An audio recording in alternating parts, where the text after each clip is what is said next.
पदाधिकारी, अधिकारी, लोकप्रतिनिधी आणि उपस्थित सर्व शेतकरी, गावकरी, भगिनी आणि बंधूंनो, अतिशय मोठी अतिवृष्टी आपल्या महाराष्ट्रामध्ये आणि विशेषतः मराठवाड्याच्या भागामध्ये झाली। लातूर जिल्हा असेल, धाराशिव जिल्हा असेल, बीड जिल्हा असेल, या ठिकाणी अक्षरशः ढगफुटी सदृश पाऊस झाला आणि त्यामुळे विशेषतः आपल्या नद्यांना पूर आला।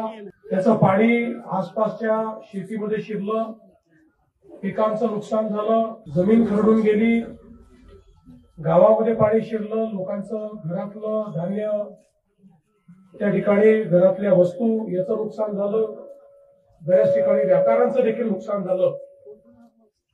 आणि म्हणूनच आज या ठिकाणी मी आलो आहे। खरं म्हणजे यापूर्वी याच गावामध्ये मी 7 वर्षापूर्वी जलयुक्त शिवारचं काम बघण्याकरता आलो होतो आणि अतिशय चांगलं काम जलयुक्त शिवारचं आपण केलं होतं। त्यावेळी खरं म्हणजे आपल्याला पाणी मिळावं म्हणून आपण काम केलं होतं, पण आता पाणी इतकं अधिक झालंय की यावेळी त्याच्यामुळे मोठं नुकसान आपलं झालंय।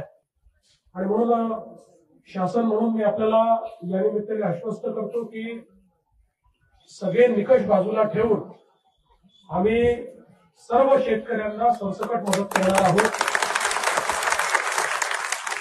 आणि जेवढी वाढीव मदत आम्हाला करता येईल ती करण्याचा आमचा प्रयत्न असेल।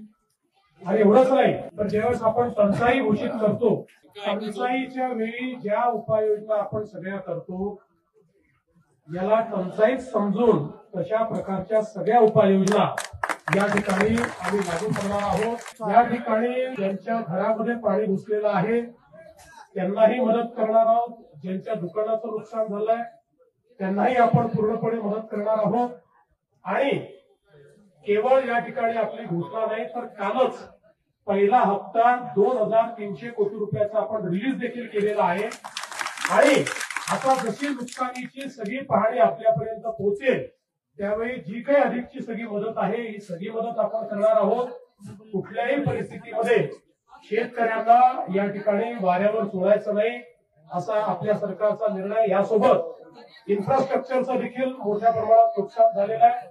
विशेषतः या गावची जी मागणी आहे की 2 गावांना जोडणारा आपल्याला जो पूल या ठिकाणी करायचा आहे, मी आजच घोषणा करतो की या पुलाला आम्ही मान्यता देऊ, या ठिकाणी येणाऱ्या रस्त्याला देखील आम्ही मान्यता देऊ, तो रस्ता देखील जो आहे त्यालाही आम्ही मान्यता देऊ आणि सगळ्या पद्धतीनं हे जे काही इन्फ्रास्ट्रक्चरचं काम आहे हे काम देखील या ठिकाणी आम्ही पूर्ण करू। त्यामुळे कोणालाही चिंता करण्याची आवश्यकता नाही आहे।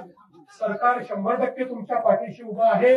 सरकार योग्य अशा प्रकारची भूमिका यामध्ये घेईल आणि ज्या काही मागण्या समोर आलेल्या आहेत त्या मागण्या निश्चितपणे आपण पूर्ण करू।